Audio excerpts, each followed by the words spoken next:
the Bible says we are made in the image of God. What property of God do we mirror?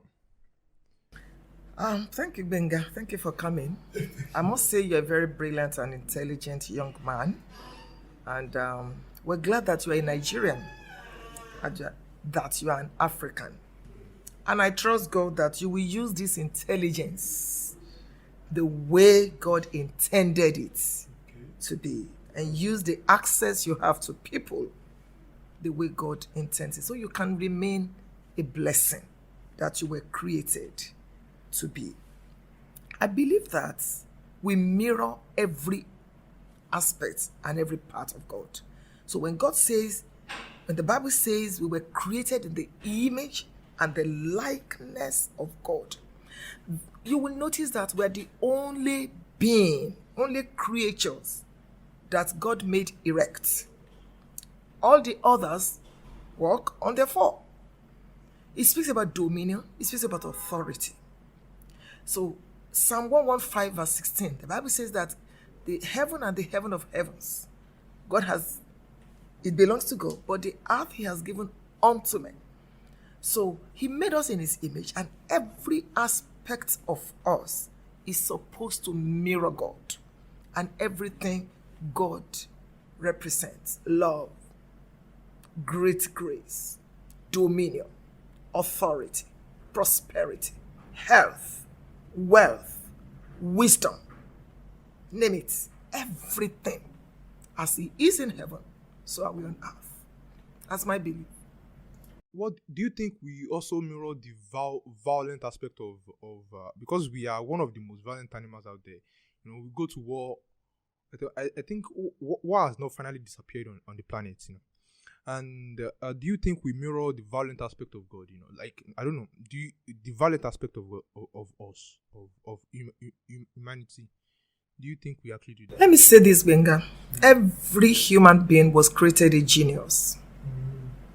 Do your research and you discover that everybody was born a genius. Between the ages of 18 and 24 months, we have 90% of babies that still remain geniuses. By the age of 2 years, let's say 5 years, only 20% remain geniuses. So I'll explain to you. By the age of 20 years, only 2% remains. And this is because everyone has been consistently muted. Our geniuses have been muted, tampered with by the environment. Dining table conversations.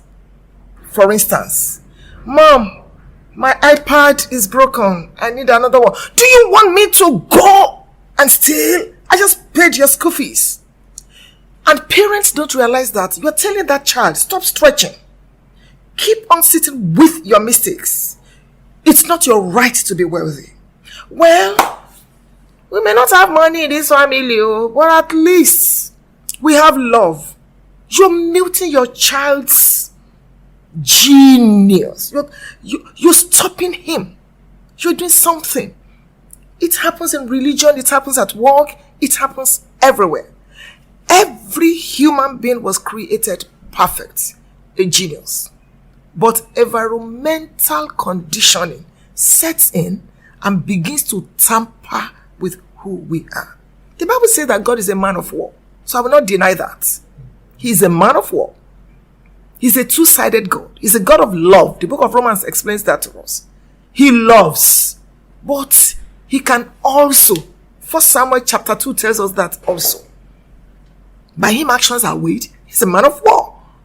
So he can, you read about God destroying some people, God destroying a city, God, doing this. So if you say, we mirror the violent part of God, I will not call it violent part of God.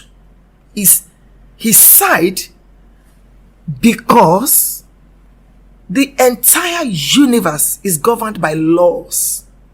And the law of laws, the mother of all laws, is referred to as the law of cause and effect. Law of repercussion. You do this, you get that. You jump up, the law of gravity says you must come down. And you know laws are universal. Laws are absolute. Laws are impersonal. So if God tells you don't do this and you do it, get ready. Genesis 8:22, while the earth remaineth. Cause, effect. Cause, effect.